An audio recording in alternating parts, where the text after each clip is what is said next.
যাদের মা নাই তারা জানে মা না থাকার কি জ্বালা, যাদের বাবা নাই তারা জানে বাবা না থাকার কি জ্বালা। এখন ঘরে ঝগড়া করেন, এখন ভাল লাগে না আব্বা, এখন আব্বা এই ভুল ধরে, আম্মা এইটা বলে, এখন অনেক অসহ্য লাগে। যেদিন চলে যাবে ওই দিন বুঝতে পারবেন মাথার উপর থেকে ছাতাটা নাই হয়ে গেছে, বটবৃক্ষটা চলে গিয়েছে, আর উপদেশ দেওয়ার মতো কেউ নাই, কাছে আগলে রাখার মতো কেউ নাই।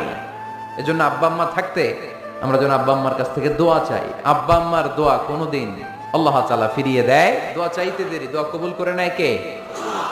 আমরা আব্বা আম্মারে রেখে দিয়ে অমুক দরবারে যে দোয়া চাই। আসল বড় দরবার যে আমার ঘরে, এটাই বলে যায়। আমার আব্বার চেয়ে বড় কোনো পীর সাহেব আমার জন্য হতে পারে, আমার মায়ের চেয়ে বড় দোয়াকারী আমার জন্য পৃথিবীতে থাকতে পারে। পৃথিবীর সবাই মিলে, সব আল্লাহর ওলিরা মিলে কোরআন খতম দিয়ে এখানে ফু দিল একটা গ্লাসের পানির ভিতরে, আপনার আম্মা কিংবা আব্বা শুধু বিসমিল্লাহ বলে আরেকটা গ্লাসের পানির মধ্যে ফু দিল, মায়ের দোয়াটা মুহূর্তেই কবুল করে নিবে কে?